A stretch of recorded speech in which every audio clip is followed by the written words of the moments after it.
আসসালামু আলাইকুম। উইন্ডোজ 11 এর লেটেস্ট ভার্সন 22H2-তে ইন্টারনেট কানেকশন ছাড়া সেটআপ শেষ করা যায় না। আজকের এই ভিডিওটিতে আমি আপনাদের দেখাবো কিভাবে ইন্টারনেট কানেকশন ছাড়াই ইনস্টলেশন প্রসেসটা কমপ্লিট করতে পারবেন। চলুন ভিডিওটা শুরু করা যাক। উইন্ডোজ ইনস্টলেশনের ফাইল কপি শেষ হওয়ার পর প্রথমে কান্ট্রি আর রিজিয়ন হিসেবে ইউএস সিলেক্ট করব, কিবোর্ড লেআউটও ইউএস সিলেক্ট করব, সেকেন্ডারি কিবোর্ড লেআউটটা স্কিপ করে দিব। এখানে এই অপশনটাতে আগে স্কিপ দেওয়ার অপশন থাকতো, কিন্তু এখানে এখন নেট কানেকশন ম্যান্ডেটরি করে দেওয়া হয়েছে। নেট কানেকশন দিয়ে দিলে অবশ্যই মাইক্রোসফট অ্যাকাউন্ট দিয়ে লগ ইন করতে হবে। আপনার কাছে যদি মাইক্রোসফট অ্যাকাউন্ট না থাকে সেই ক্ষেত্রে এই প্রসেসটি বাইপাস করে নিতে হবে। বাইপাস করার জন্য আমরা কমান্ড প্রম্পট ইউজ করব। সেটার জন্য আমরা কিবোর্ড থেকে Shift+F10 প্রেস করব। প্রেস করলে এরকমের একটা কমান্ড মেনু আসবে। কমান্ড প্রম্পটের উপরে একটা মাউস ক্লিক করে নিতে হবে। এখন কিবোর্ড থেকে আমরা একটা কমান্ড টাইপ করব, OOBE/bypassNRO।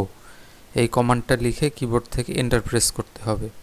এখানে অপারেশন কমপ্লিটেড সাকসেসফুলি একটা মেসেজ দিবে এবং পিসিটি রিস্টার্ট নেবে।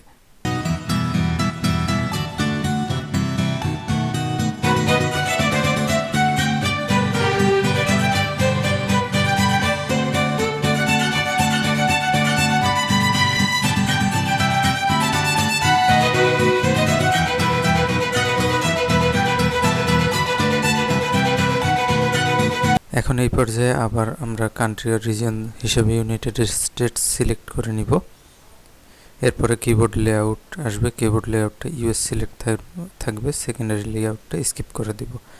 এখন এই পর্যায়ে দেখবেন নিচে বাম পাশে আই ডোন্ট হ্যাভ ইন্টারনেট এই অপশনটা আসবে। আগে এই অপশনটা ছিল না, বাইপাস করার কারণে এসেছে। এরপরে কন্টিনিউ উইথ লিমিটেড সেটআপ দিয়ে আমরা নেক্সট পর্যায়ে চলে যাব। এরপরে আমরা ইউজার নেম দিব। ইউজার নেম এখানে যে যার পছন্দ মতো দিয়ে দিবেন। পাসওয়ার্ড যদি উইন্ডোজের পাসওয়ার্ড দিতে চান অ্যাকাউন্টের দিতে পারেন। এই অপশনগুলো আপনারা আপনাদের ইচ্ছা মতো সিলেক্ট করে অ্যাকসেপ্ট দিয়ে দিন।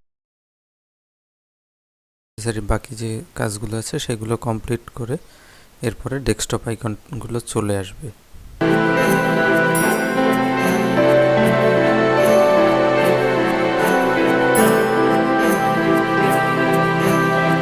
ডেস্কটপ আইকন চলে আসলে আমরা ডেস্কটপের আইকনগুলো এনে নিব। এরপর টাস্কবারের অপশনগুলো আপনারা চাইলে মাঝখানেও স্টার্ট মেনুগুলো মাঝখানেও রাখতে পারেন অথবা বাম পাশেও নিয়ে আসতে পারেন। সেই সেটিংগুলো আমি আপনাদের এখানে দেখিয়ে দিচ্ছি।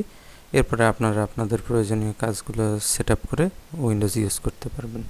আশা করি ভিডিওটি আপনাদের কাজে আসবে এবং ভিডিওটি ভালো লাগলে অবশ্যই একটি লাইক দিয়ে দেবেন। ভালো থাকবেন সবাই। আসসালামু আলাইকুম। আল্লাহ হাফেজ।